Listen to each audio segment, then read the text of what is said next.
Samajwadi party के राष्ट्रीय अध्यक्ष अखिलेश यादव ने उत्तर प्रदेश में 10 सीटों के उपचुनाव में तैयारियों को लेकर टिप्पणी की।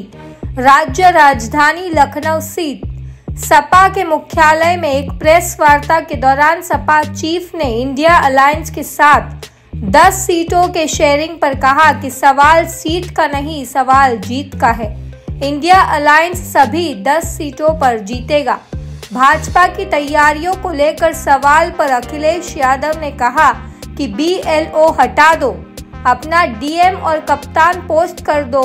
जो कहना मान रहा हो ये कोई तैयारी है, फिर हराएंगे। मिल्कीपुर और 2027 का जनता इंतजार कर रही है।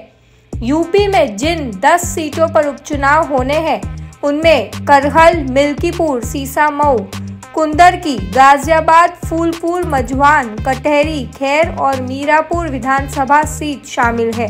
इनमें से 9 सीटें विधायकों के सांसद बन जाने के बाद खाली हुई, जबकि एक सीट सपा विधायक इरफान सोलंकी को सजा मिलने के बाद उनकी सदस्यता रद्द होने के बाद खाली हुई।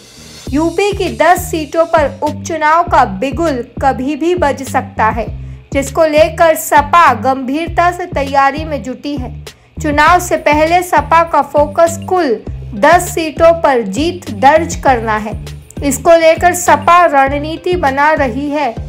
इसी संदर्भ में आज सपा मुखिया अखिलेश यादव ने बड़ा बयान देते हुए कहा कि इंडिया अलायंस सभी 10 सीटों पर जीतेगा। यूपी उपचुनाव में इंडिया गठबंधन साथ मिलकर चुनाव लड़ेगा या कांग्रेस और सपा दोनों के रास्ते अलग हो जाएंगे, इसे लेकर कई तरह के सवाल खड़े हो रहे थे। लेकिन सपा चीफ अखिलेश यादव ने कहा कि सवाल सीट का नहीं बल्कि सवाल जीत का है।